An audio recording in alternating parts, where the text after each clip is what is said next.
പേരയ്ക്കയുടെയും പേരയിലയുടെയും ആരോഗ്യ ഗുണങ്ങൾ എന്തൊക്കെയാണെന്ന് നമുക്ക് ഇന്നത്തെ ഈ വീഡിയോയിലൂടെ നോക്കാവുന്നതാണ്.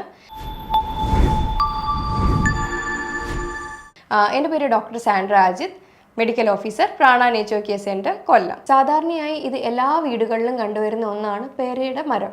അപ്പോൾ പേരയ്ക്കയും പേരയിലയും ഒരേപോലെ തന്നെ ഉപയോഗിക്കാൻ പറ്റുന്ന അത്രയും തന്നെ ആരോഗ്യ ഗുണമുള്ള ഒന്നാണ്. ഇത് ഈസിലി അവൈലബിൾ ആണ്. അപ്പോൾ ശരിക്കും നമ്മൾ പുറത്തുനിന്ന് മാർക്കറ്റിൽ പോയി അല്ലാതുള്ള ഫ്രൂട്ട്സൊക്കെ വാങ്ങിച്ച് കഴിക്കുമ്പോഴും ഇതിൻ്റെ ഗുണങ്ങൾ നമ്മൾ ശരിക്കും അറിയുന്നില്ല. ഇത് എന്ന് പറയുന്നത്, അതായത് പേരയ്ക്കയും പേരയിലയും ശരിക്കും നമുക്ക് ഉള്ളി കഴിക്കുന്നത് മാത്രമല്ല, ഇത് വേറെ മറ്റ് പല ആരോഗ്യ ഗുണങ്ങളും ഉള്ളതാണ്. അതിനാൽ തന്നെ ഇത് പുറത്തൂടെ പുരട്ടാനായാലും തലയിലിടാനായാലും പാക്ക് പോലെ അപ്ലൈ ചെയ്യാനായാലും അതേപോലെ വേദഗുളിക്കൊക്കെ ഇത് ഉപയോഗിക്കാറുണ്ട്. ഇതിൽ എന്തൊക്കെ വൈറ്റമിൻസ് ആണ് അടങ്ങിയിട്ടുള്ളതെന്ന് നോക്കാം. വൈറ്റമിൻ എ, ബി, സി, അതേപോലെ തന്നെ manganese, copper, iron, fibre rich ആണ്. അപ്പോൾ ഇതെല്ലാം കൂടെ തന്നെ നോക്കുകയാണെങ്കിൽ നമുക്കിത് ഒരുപാട് ഗുണങ്ങളാണ് തരുന്നത്. കണ്ണിനായാലും സ്കിന്നിനായാലും മുടിക്കായാലും അതേപോലെ പ്രഗ്നൻസി ടൈമിൽ ബേബിയുടെ ന്യൂറൽ ട്യൂബ് ഫോം ചെയ്യുന്ന ഒരു ടൈമാണ്. ഇത് വൈറ്റമിൻ ബി കോംപ്ലക്സ് റിച്ച് ആയതുകൊണ്ട് തന്നെ ഇത് അതിനെ നന്നായിട്ട് ഹെൽപ്പ് ചെയ്യും. അതേപോലെ ഡയബറ്റിക് പേഷ്യൻസിന് ഇത് ഫൈബർ റിച്ച് ആയതുകൊണ്ട് അത് ഹെൽപ്പ് ചെയ്യും. അതേപോലെ സ്ട്രെസ്സ് കുറയ്ക്കാനായാലും ഇത് പ്രഗ്നൻസി കഴിഞ്ഞിട്ടുള്ള വേദഗുളി എന്ന് പറയും. അപ്പോൾ അതിന് ആയാലും ഇതിൻ്റെ ഇല വെള്ളത്തിലിട്ട് തിളപ്പിച്ച് ഉപയോഗിക്കുന്നുണ്ട്. അതുപോലെ തന്നെ ഇത് ഇമ്മ്യൂണിറ്റി കൂട്ടുന്ന ഒന്നും കൂടെയാണ്. കാരണം ഇതിനകത്ത് വൈറ്റമിൻ സി റിച്ച് ആണ്. ഇതൊരു സിട്രിക് ഫ്രൂട്ട് തന്നെയാണ്. അതേപോലെ തന്നെയാണ് ഓറൽ ഹെൽത്തിന് നല്ലതാണ്.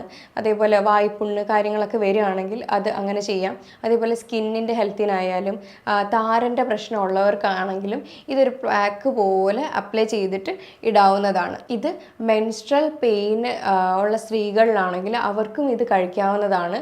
അല്ലെങ്കിൽ പേരയുടെ ഇല ഇട്ട് തിളപ്പിച്ച വെള്ളവും കുടിക്കാവുന്നതാണ്.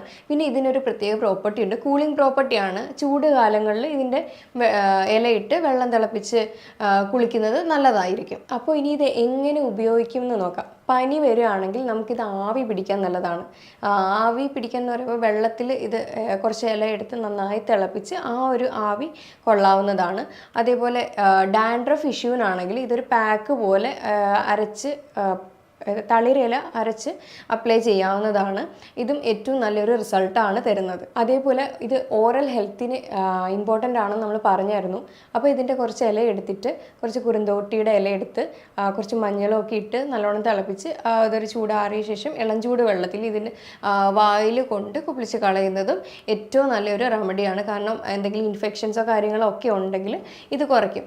നമ്മൾ പറഞ്ഞായിരുന്നു ഇത് വേദഗുളിക്കും ഉപയോഗിക്കാറുണ്ടെന്ന്. കുറച്ച് ആര്യവേപ്പിലയും അല്ലാത്ത പ്ലാവിൻ്റെ തണ്ടും അതേപോലെ ഈ പേരക്കയുടെ കുറച്ച് ഇലയും കൂടെ ഒക്കെ ഇട്ട് വെള്ളം നന്നായിട്ട് തിളപ്പിച്ച് കുളിക്കുകയാണെങ്കിൽ പ്രഗ്നൻസി ടൈമിന് ശേഷമുള്ള, അതായത് ഇൻഫെക്ഷൻസോ കാര്യങ്ങളോ എന്തെങ്കിലുമൊക്കെ ഉണ്ടെങ്കിൽ അത് നശിച്ചു പോവുകയാണ് ചെയ്യുന്നത്. ഇനി അഥവാ ബോഡി പെയിനോ കാര്യങ്ങളൊക്കെ ഉണ്ടെങ്കിൽ ഇതിൻ്റെ ഇല കുറച്ചെടുത്തിട്ട് ഇട്ട് തിളപ്പിച്ചിട്ട് ആ വെള്ളത്തിൽ തന്നെ കുളിക്കാവുന്നതാണ്. ഇനി മുഖക്കുരു ഉള്ളവരാണെങ്കിൽ അത് നന്നായിട്ട്, അതായത് അതിൻ്റെ തളിരില എടുത്തിട്ട് നന്നായിട്ട് വെള്ളത്തിൽ ചാലിച്ച് നന്നായിട്ട് അത് ഗ്രൈൻഡ് ചെയ്ത് മുഖക്കുരു ഉള്ള ഭാഗത്ത് അപ്ലൈ ചെയ്ത് കൊടുക്കാവുന്നതാണ്. അതേപോലെ ഇത് ഡൈജഷൻ പ്രശ്നം ഉള്ളവർക്കാണെങ്കിലും അതേപോലെ വായ്പുണ്ണ് വരുന്നതിൻ്റെ മെയിൻ കാരണമായി ഗട്ടിൻ്റെ ഹെൽത്താണ്.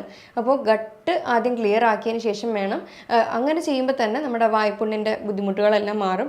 ഇത് ഗട്ട് ക്ലിയർ ആവാനായാലും നമുക്ക് ഇതിൻ്റെ ഇല അല്ലെങ്കിൽ പേരയ്ക്ക തന്നെ നന്നായിട്ട് സഹായിക്കുന്ന ഒന്നാണ്. ഇനി ഇത് ഡയബറ്റിക്കും കൊളസ്ട്രോളും അല്ലാതെ ജീവിതശൈലി രോഗങ്ങൾക്കെല്ലാം ഒരേപോലെ തന്നെ ഹെൽപ്പ് ചെയ്യുന്നതാണ്. കാരണം വെയിറ്റ് ലോസിനാണെങ്കിലും ഇത് നന്നായിട്ട് പ്രൊമോട്ട് ചെയ്യും. കാരണം ഇതിനകത്ത് ഹൈ ഇൻ ഫൈബറാണ്. ഫൈബർ റിച്ച് ആയതുകൊണ്ട് തന്നെ ഇതെല്ലാ ഒരുവിധ ജീവിതശൈലി രോഗങ്ങൾക്കും നന്നായിട്ട് ഹെൽപ്പ് ചെയ്യുന്ന ഒരു ഫ്രൂട്ടും കൂടിയാണ്. ഇനി നമുക്കിത് ഗുവ ടീയും ഉണ്ടാക്കാവുന്നതാണ്. നമ്മുടെ സാധാ ചായ ഒന്ന് ഒഴിവാക്കിയതുകൊണ്ട് ഇതിൻ്റെ ടീ കഴിക്കുകയാണെങ്കിൽ നമുക്ക് ഒരേപോലത്തെ ടേസ്റ്റ് ആയിരിക്കും ഏകദേശം കിട്ടുന്നത്. ഇത് 5 ഇല എടുത്തിട്ട് 5 ഗ്ലാസ് വെള്ളത്തിൽ തിളപ്പിച്ച് ഒരു 3 ഗ്ലാസ് ആയിട്ട് വറ്റിച്ച് നന്നായിട്ട് കുടിക്കുകയാണെങ്കിൽ നല്ലതായിരിക്കും. അതിനകത്ത് ഹണിയോ ടേസ്റ്റ് അത്ര കിട്ടുന്നില്ല എന്നുണ്ടെങ്കിൽ ഹണി ആഡ് ചെയ്ത് കഴിക്കാവുന്നതാണ്. ഇനി അമിതമായിട്ട് കാർബോഹൈഡ്രേറ്റ്സ് കഴിക്കുന്നവരാണെങ്കിൽ അത് നമ്മുടെ ലിവറിൽ വന്നിട്ട് അധികമായിട്ട് ഫാറ്റായിട്ട് സ്റ്റോർ ചെയ്ത് വെച്ചിരിക്കുകയാണ് ചെയ്യുന്നത്. വരുന്നത്. അപ്പോൾ ഇതിനായാലും പേരയ്ക്കയും പേരയ്ക്കയുടെ ഇലയും നന്നായിട്ട് ഹെൽപ്പ് ചെയ്യുന്നതാണ്. ഒന്നെങ്കിൽ അത് ടീ വെച്ച് കുടിക്കുകയോ അല്ലെങ്കിൽ അത് ഡയറക്റ്റ് ഫ്രൂട്ട് കഴിക്കുകയോ, അപ്പോൾ അങ്ങനെയുള്ള പല കാര്യത്തിലും നമുക്കിത് പേരയ്ക്ക ഉപയോഗിക്കാവുന്നതാണ്. ഞാൻ ഈ പറഞ്ഞ കാര്യങ്ങളിൽ എന്തെങ്കിലും ഡൗട്ട് ഉണ്ടെങ്കിൽ താഴെ തന്നിരിക്കുന്ന നമ്പറിൽ കോൺടാക്റ്റ് ചെയ്യാവുന്നതാണ്. ഇനി അടുത്തൊരു ഹെൽത്ത് ടോപ്പിക്കുമായിട്ട് വീണ്ടും കാണാം. താങ്ക്